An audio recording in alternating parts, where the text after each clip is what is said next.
calidad ambiental es una preocupación que ha surgido ya desde hace varias décadas. Y el tema en el cual la economía se ha incluido no es necesariamente la parte en la que busca velar o proteger el ambiente mediante trabajar temas que están relacionados con otras disciplinas.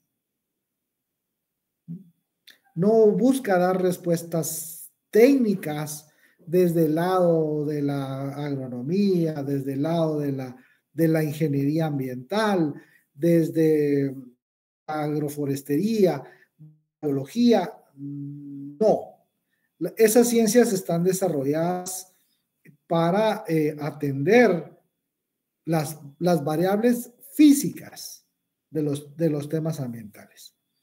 Sin embargo, el abordaje desde las ciencias sociales, particularmente de la economía, es específicamente para garantizar la sostenibilidad del modelo económico o del modo de producción en el cual la economía se desarrolla ya desde hace un par de siglos.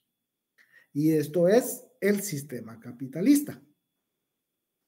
El sistema capitalista se basa en la máxima de obtener, valga la redundancia, la máxima ganancia.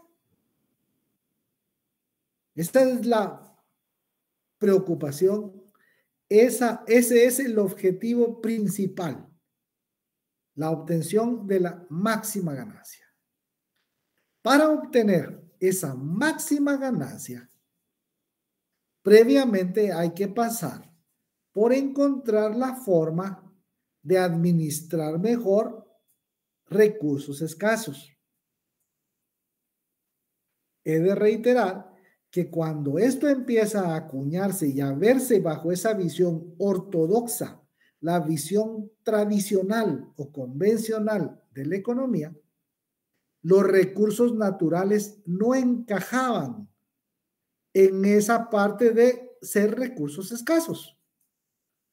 Porque aún en la actualidad se mantiene la falsa apreciación, ¿sí? La percepción de que los recursos naturales son abundantes, son ilimitados, son inagotables, que van a permanecer ahí por siempre, se utilicen de la forma en que se utilice.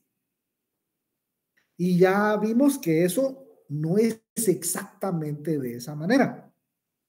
Y es ya hace algunas décadas cuando empiezan entonces a surgir preocupaciones respecto de el agotamiento o las señales de agotamiento que ya los recursos naturales considerados como materia prima empiezan a presentar.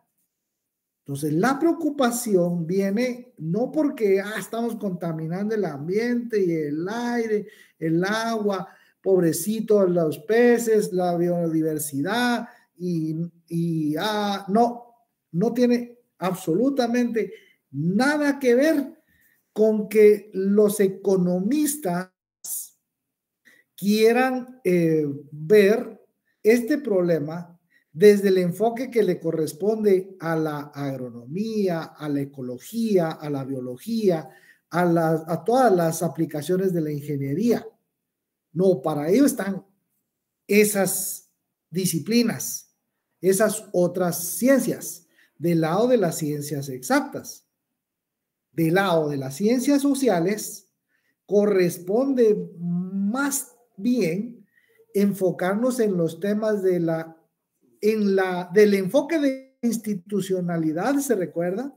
Ver la parte económica social y ver cómo se van encontrando formas diferentes de administrar esos recursos escasos, que al final es la razón de ser de la economía.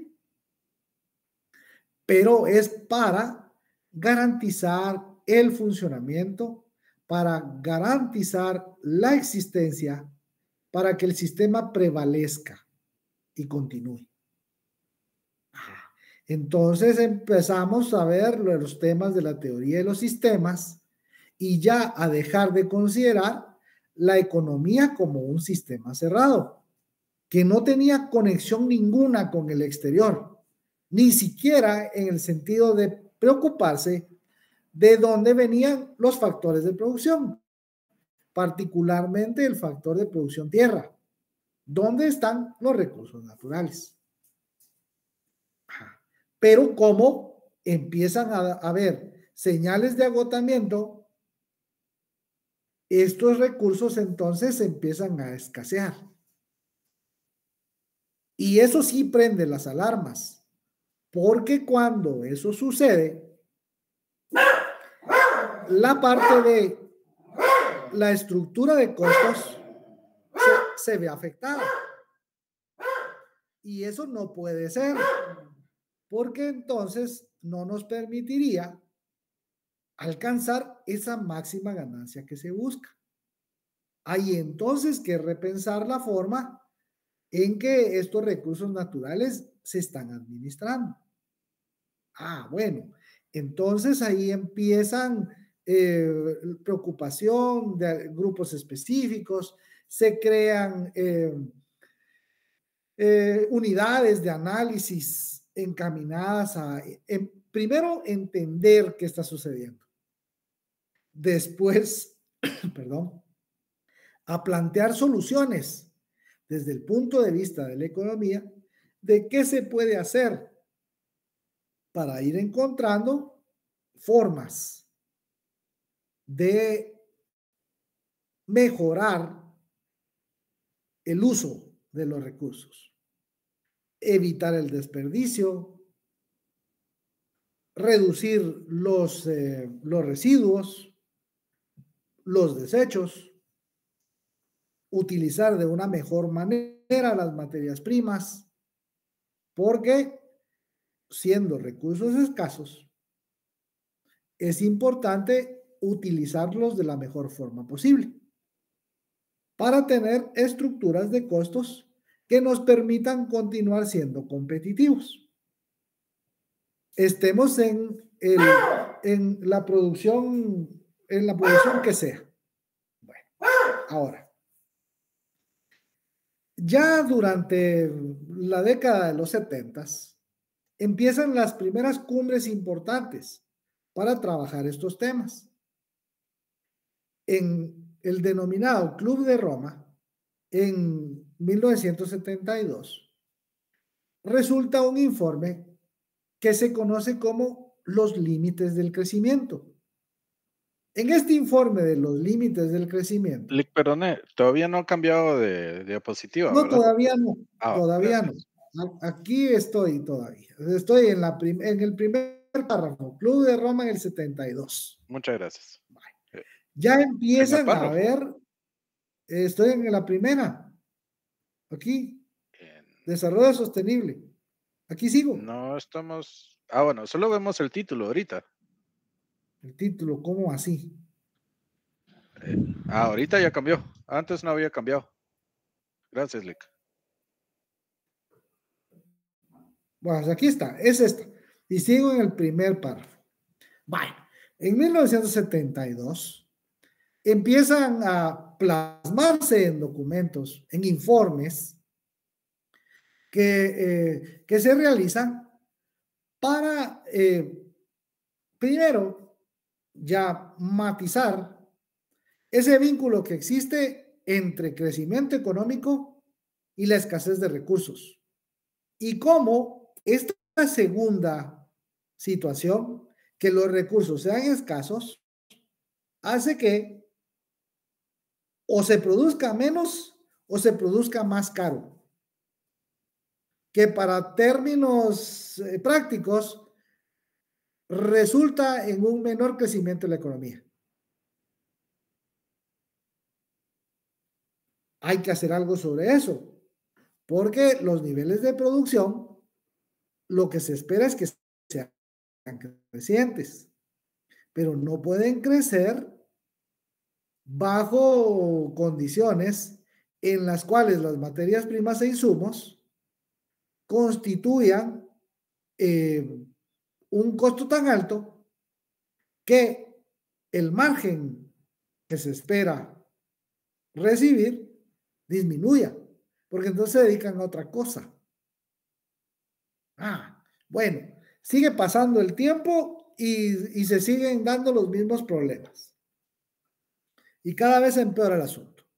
Ya en 1987 aparece otro informe. Este es nuestro futuro común. Y este es realizado por la Comisión Mundial sobre Desarrollo y Medio Ambiente. Seguimos hablando de lo mismo. ¿Ya? Crecimiento económico es condición necesaria para desarrollo. Esta es la Comisión Brundtland, en honor a la primera ministra noruega que estaba a cargo de este informe. Ahora, ¿cuál es el tema con desarrollo sostenible?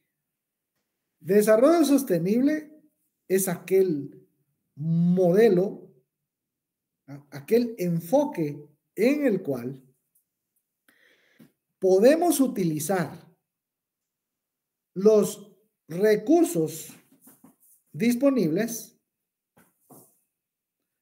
porque para eso son, para utilizarlos por el hombre, satisfacer sus necesidades actuales, pero tener el cuidado, y ahí es donde viene el tema de una ética intergeneracional. Hay que tener el cuidado de que la utilización de estos recursos en la actualidad no comprometa la disponibilidad o el acceso seguro a estos recursos naturales por parte de las generaciones futuras. Y cuando estamos hablando de acceso o abastecimiento seguro, seguimos hablando de lo mismo. Tienen que cumplir 3 condiciones. ¿Cuáles?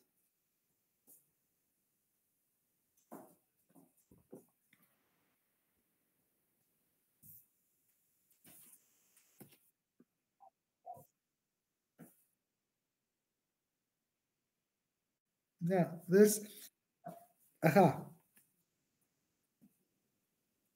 calidad, cantidad y continuidad. Bueno, tienen que estar en la calidad adecuada. No pueden estar, la calidad ambiental no puede deteriorarse en función de su uso, porque compromete el acceso, la disponibilidad de los recursos. Tiene que estar en la cantidad necesaria. ¿Verdad? Y tiene que estar presente.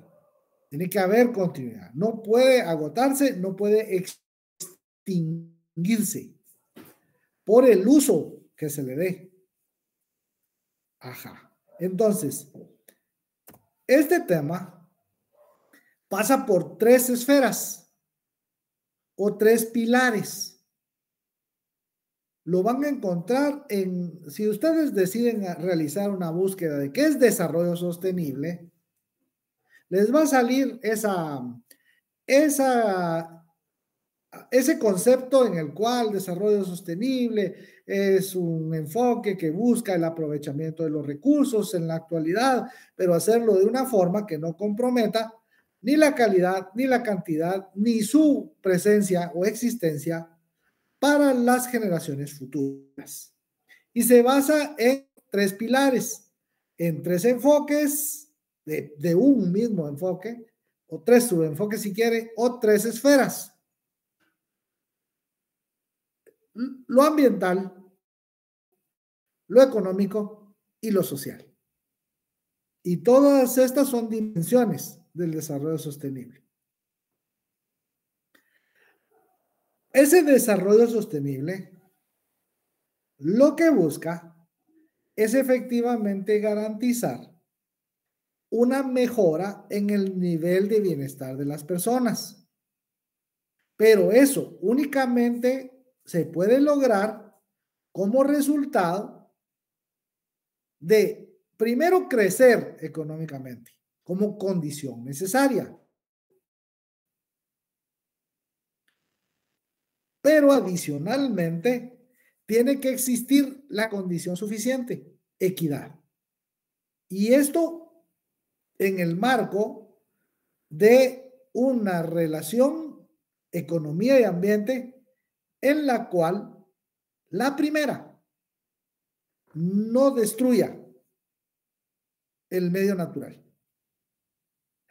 No puede haber un enfoque economicista en el cual únicamente se pretenda, en función del costo de oportunidad, utilizar los recursos, no importa de qué forma, sino lo que importa es obtener ganancias.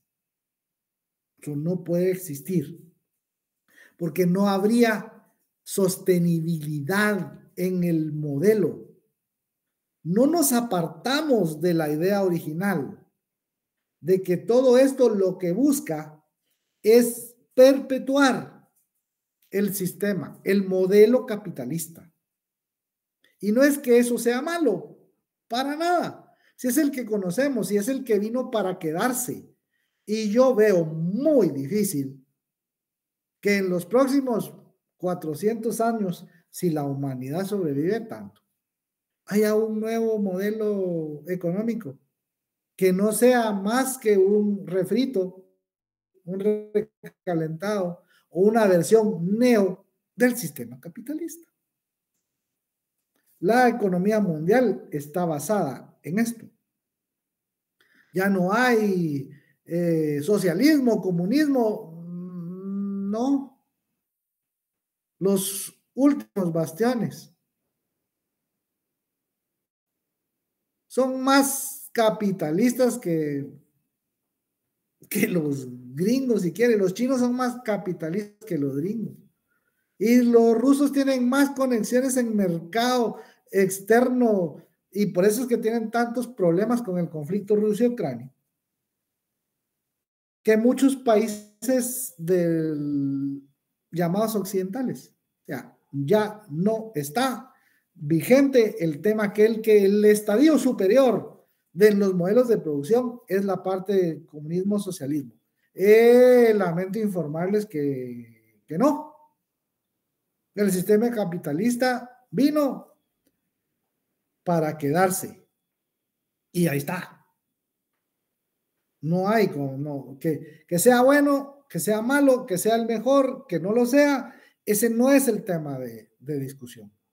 Ni es el tema del curso, ni el de esta sesión. El asunto es el que funciona. Y la economía busca que continúe funcionando.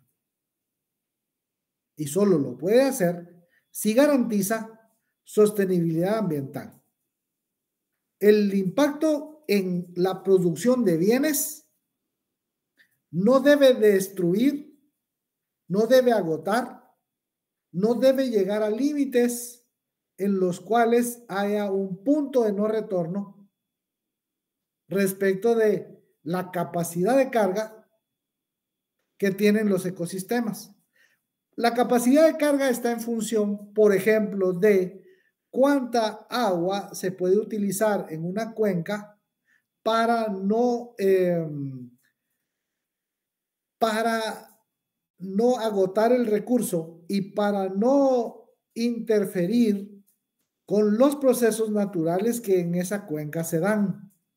La capacidad de carga está en función de cuántos desechos pueden ir al ambiente sin que eso destruya por completo Dependiendo del tipo de residuo o de desecho que vaya hacia el ambiente sin tratamiento. Hay algunos que la naturaleza podrá degradar, los biodegradables. La naturaleza los absorbe, los descompone y los asimila. Pero en enormes cantidades o con variaciones que ya no están en el diseño original, vamos a explicar a qué me refiero con eso. A la naturaleza le resulta difícil, si no imposible, agotar o degradar determinados elementos que llegan.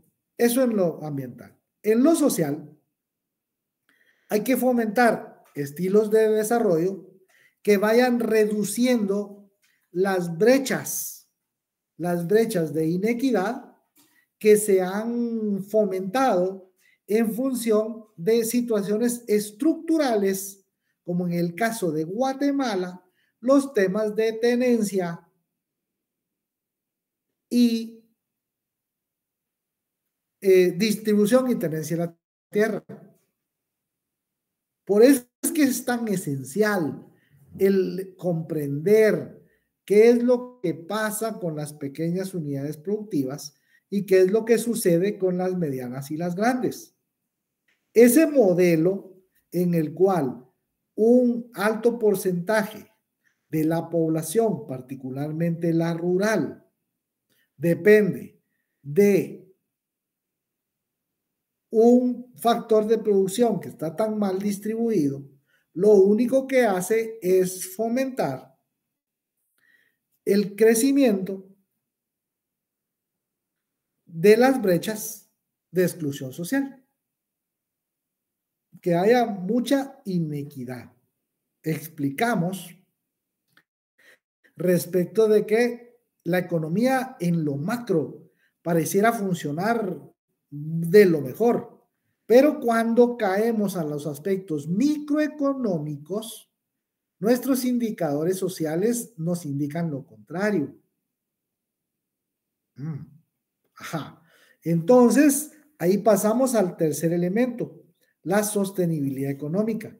Un crecimiento económico, pero un crecimiento económico que no destruya la base natural y que ayude a cerrar las brechas de inequidad que existen.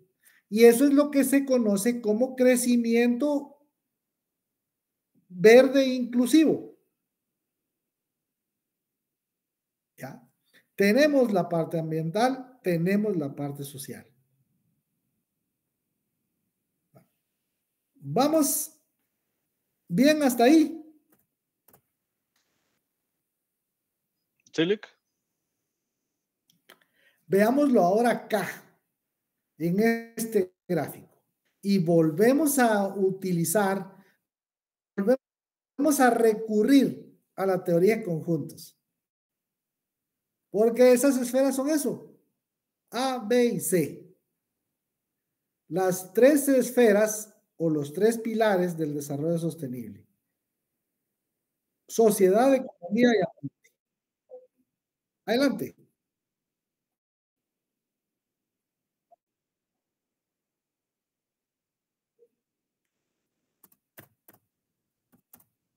¿Y ahora?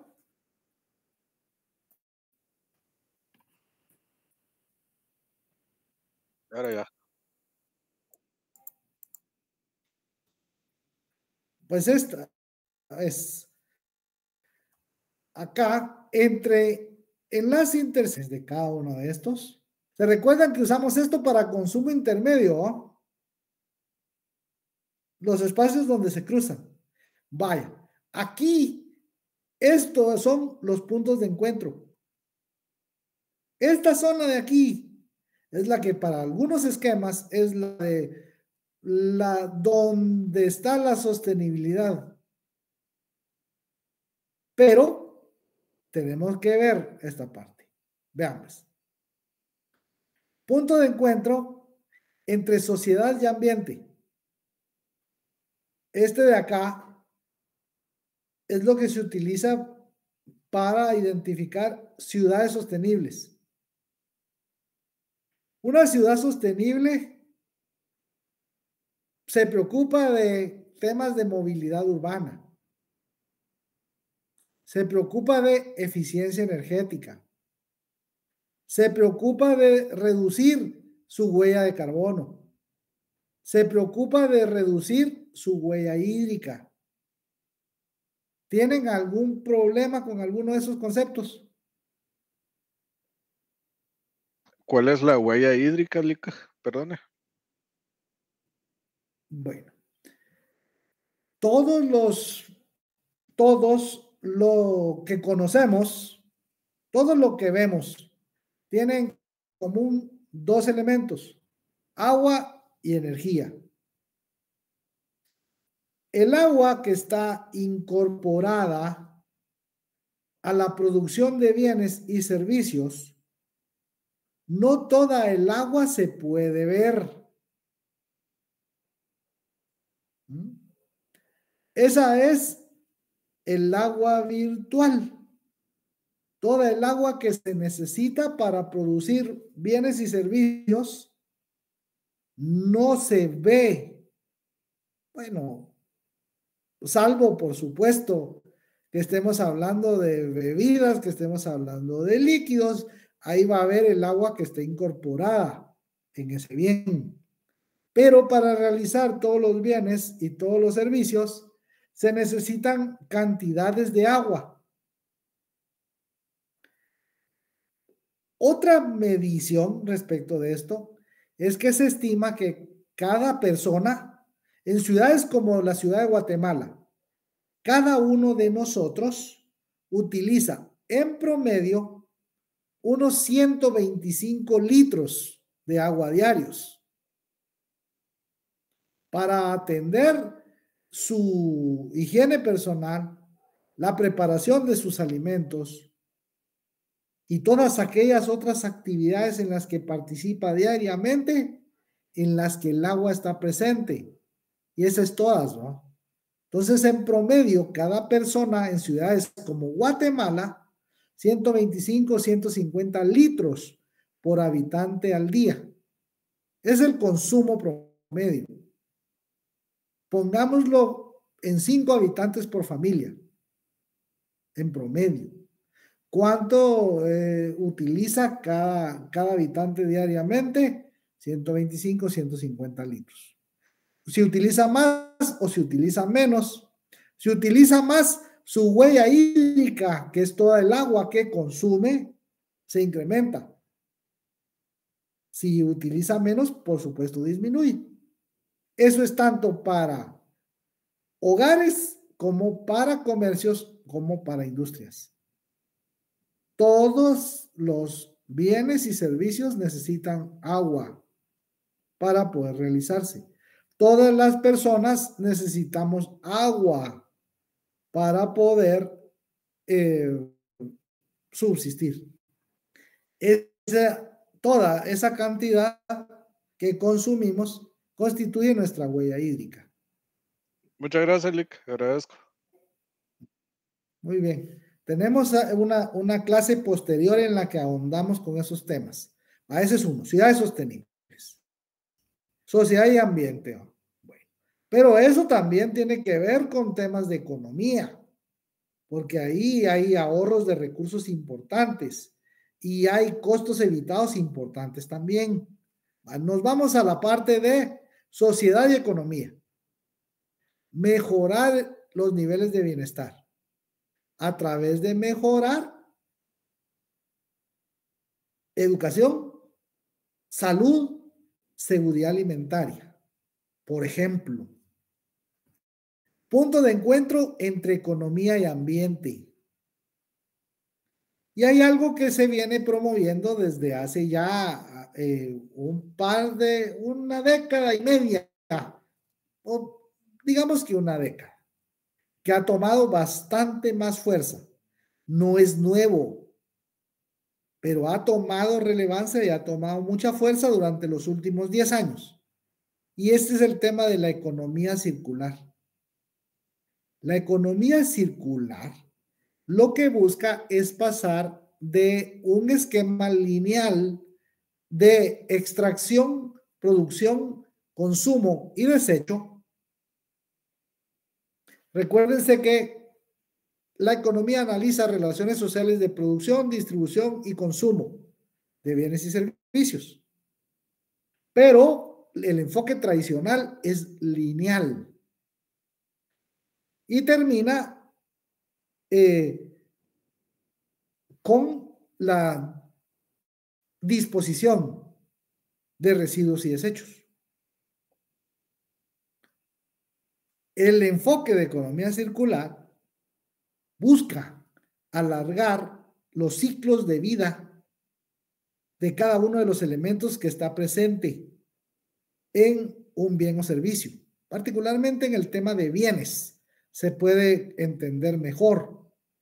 Y eso es reciclaje, reutilización y reducción. Vamos a tener sesiones particulares para cada uno de estos temas. ¿Dudas aquí?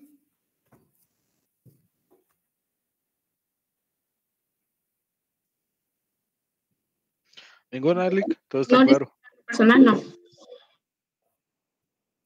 Adelante. Lick, es que mencionó sobre diferentes tipos de huella. Una era la del hídrico, pero ¿cuáles eran las otras? La de carbono.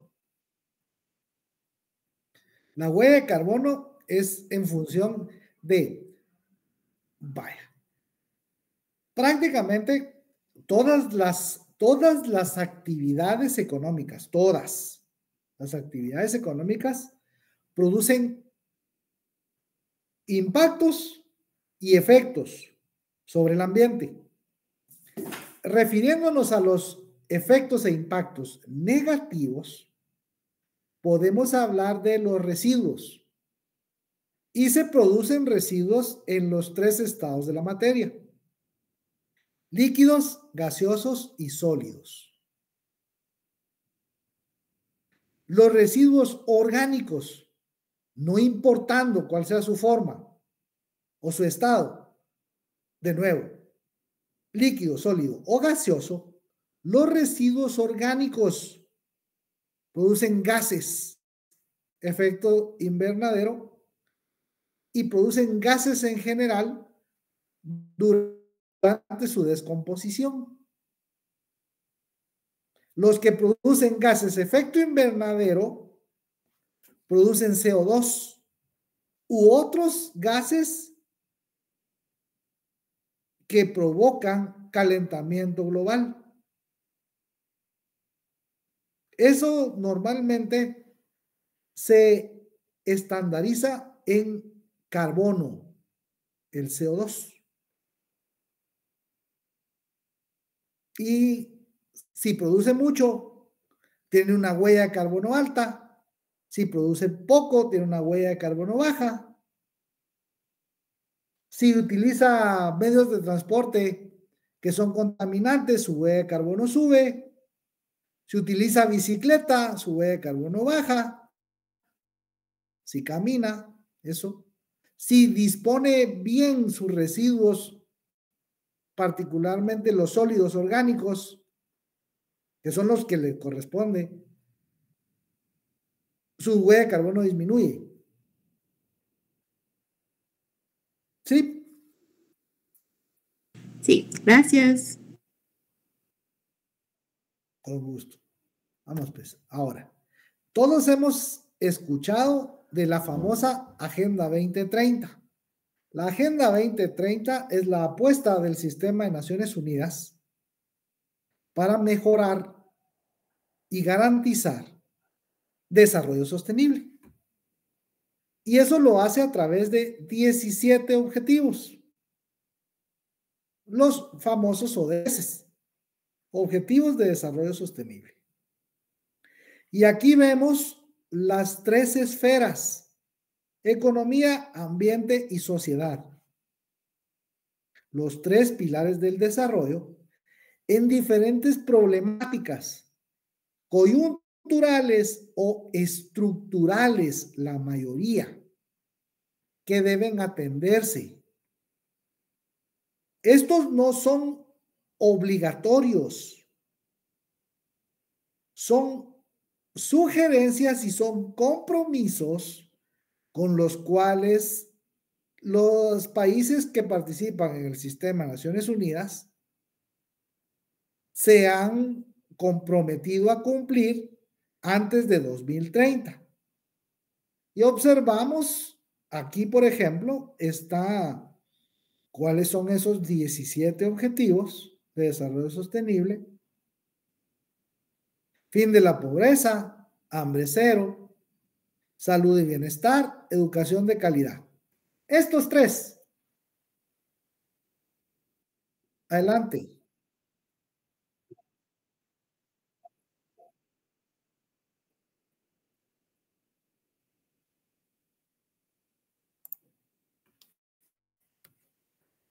Ahora. Yalik. Bueno, la vemos entonces así más pequeña. Aquí. Objetivos de desarrollo sostenible. Fin de la pobreza, hambre cero, salud y bienestar, educación de calidad. Estos tres, por ejemplo. Educación, salud, hacen que las personas sean más productivas. Si las personas son más productivas, sí, y trabajamos en este objetivo, el número 8, trabajo decente y crecimiento económico, lo que propiciamos es una mejora en los ingresos personales. Y podríamos cumplir con el tema de el índice de desarrollo humano y elevarlo. Por ejemplo, educación, igualdad de género, agua limpia y saneamiento, energía asequible y no contaminante, trabajo decente y crecimiento económico, industria, innovación e infraestructura, reducción de desigualdades, ciudades y comunidades sostenibles, producción y consumo responsable, acción por el clima, vida submarina, vida de ecosistemas terrestres, paz, justicia e instituciones sólidas. Y el 17, que son las alianzas para lograr los 16 anteriores. Veámoslo aquí. Así. Las tres esferas. Economía, ambiente y sociedad. ¿Cuáles de estos se observa? En economía, directamente relacionados. Todos están, recuerde, interrelacionados, pero los que se pueden, digamos, directamente vinculados, el tema de trabajo, el tema industrial, la reducción de las desigualdades y la producción de bienes y servicios. Los temas sociales, fin de la pobreza, ciudades sostenibles, paz, justicia, acceso a energía, salud y bienestar, educación, igualdad de género, acabar con el hambre, hambre cero. Y el tema ambiental directamente, ecosistemas terrestres, ecosistemas marinos, agua limpia, acción por el clima. Uy, ahí. ¿Regresó la pantalla normal? No, Lick, sigue agrandada.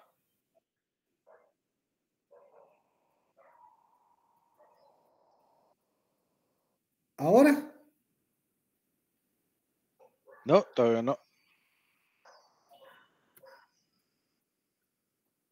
Ahí cambió de... Ahí está, ya está normal. Y esto es de lo que hemos venido hablando. Es exactamente el mismo enfoque. Relación, economía y ambiente. Biosfera, economía, ambiente y sociedad. Estos tres deben funcionar en forma equilibrada. Caso contrario, no es posible garantizar que el sistema continúe.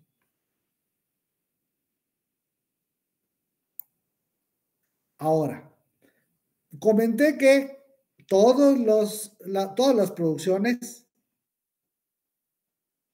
la producción de bienes y servicios, esta parte de aquí, todo lo que está en el subsistema económico, necesita de materias primas.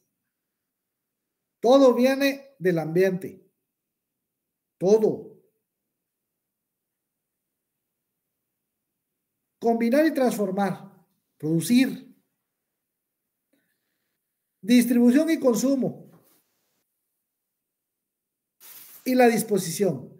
A esto es a lo que me refiero con un sistema lineal. De la cuna, de donde sale, hasta donde se muere. El problema es que en muchos de los procesos y en buena parte de la producción y consumo de bienes, esta disposición, aquí van residuos y desechos mezclados, revueltos. Esa es una inadecuada disposición. Llegan aquí al ambiente de regreso, aquí. Nos regresamos a esta flechita. La producción de bienes produce un flujo de residuos, de desechos, que degrada y agota el subsistema natural cuando no han sido dispuestos de forma adecuada. Esto es importante. ¿Está claro?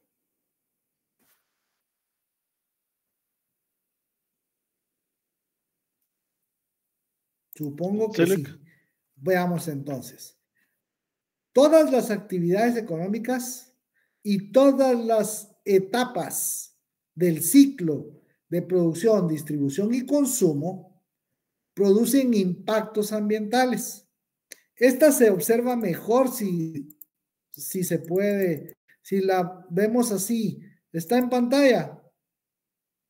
Sí, sí está. Actividades económicas e impactos.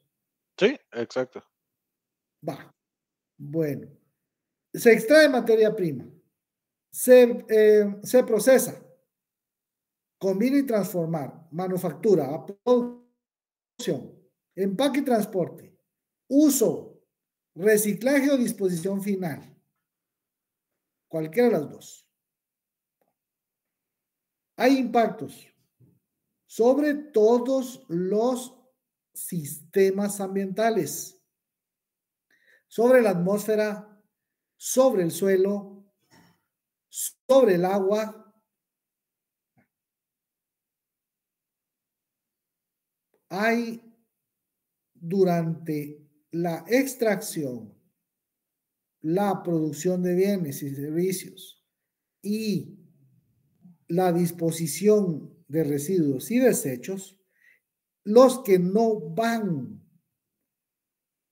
van sin tratamiento hacia la atmósfera, hacia el suelo, hacia el agua, provocan muchos impactos ambientales.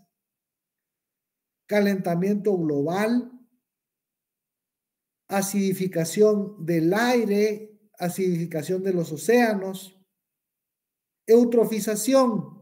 Esto es el lago de Amatitlán. El proceso de eutrofización está en función de un crecimiento acelerado en el caso del lago de Amatitlán, de algas. Un crecimiento desordenado de esas plantas derivado de la gran cantidad de nutrientes de materia orgánica. Ahí lo que van son aguas residuales domésticas, industriales, comerciales, que lo que llevan literalmente son desechos humanos, desechos orgánicos. Y todo va sin ningún tratamiento hacia los ríos y llega a Matitlán, un caso nacional de ese problema de eutrofización. Hay daño a la capa de ozono, hay smog, hay deterioro respecto del agotamiento de los recursos naturales no renovables, minería, hidrocarburos, ese tipo de impactos. ¿Cambió a la diapositiva? Todavía no, Lick. ¿No está en externalidades? No. ¿Ahora? Ahí sí. Vale. Todos esos daños, si no son debidamente compensados, si no hay rehabilitación por parte de quien produce el daño ambiental, sucede lo que se conoce como externalidades. Las externalidades aparecen, usemos la siguiente analogía para entenderlo. Está un niño jugando en la calle, en su colonia, donde sea, y accidentalmente rompe el vidrio con su pelota. El vidrio de su vecino. Bueno, al romper el vidrio, si el responsable por este niño le paga al dueño de la ventana para que compre su vidrio o para que le cambien su ventana, no pasa nada. De igual manera, si en vez de pagarle hace que le cambien su ventana y le ponen una más bonita, más grande, mejor o simplemente igual, pero reparó el daño que causó, no hay externalidad. Hubo un impacto, pero fue compensado o pagó para que lo reparara. Ahora, si se hace de la vista gorda, se ignora, al que le toca pagar el vidrio es al dueño.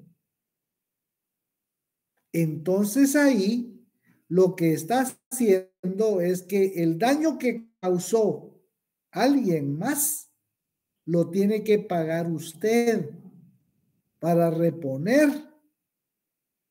para cambiar o simplemente para arreglar su ventana. Tiene que pagar. Usted asume esos costos. Ahí hay una externalidad. Si el pago por el daño causado o bien la reposición de lo que arruinó la asume, en este caso, el que rompió el vidrio, no hay externalidad. Porque pagó o rehabilitó.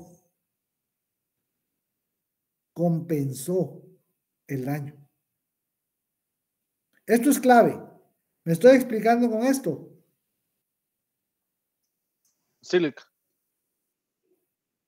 Seguros, ¿va? Porque otra vez, esto es fija. Pregunta examen. ¿Ah? Si rompió el vidrio, ahí no hay externalidad. Aún. Si paga o lo cambia, no hay. Porque los costos, alguien más, el que rompió, los asume. Internaliza ese gasto en su estructura de costos. Si contamina el agua, contamina el aire, contamina el suelo, hace ruido, crea contaminación visual y nadie le cobra ni él paga nada, causa externalidades. Y eso es lo que pasa. con el ambiente. Cuando se dan esto que vemos aquí, estas disposiciones de desechos y de residuos sin tratamiento, en las tres formas, en los tres estados de la materia: contaminación líquida, contaminación sólida, incluyendo residuos peligrosos, y contaminación gaseosa. Esto que pasa aquí, aguas residuales, aguas industriales, que van hacia los lagos, hacia los ríos sin ningún tratamiento, desechos sólidos en basureros que se forman en cualquier lado, que llevan de todo, hasta desechos peligrosos, camionetas o vehículos en general, plantas industriales que hacen emisiones, el uso de leña como combustible, generan gases hacia la atmósfera, gases que dañan la salud y gases que dañan la atmósfera, y gases que producen efecto invernadero. Este es el tema. Y la parte de sostenibilidad tiene como punto de partida la atención de las externalidades, que son las que comprometen la calidad del ambiente y hacen que las materias primas e insumos provenientes de la base natural se vuelvan escasas por el agotamiento, por la sobreutilización o por la mala calidad del ambiente. ¿Estamos? Sí, Lick, muchas gracias. Sí, gracias. Muy bien, gracias a ustedes. Lo dejamos ahí por hoy.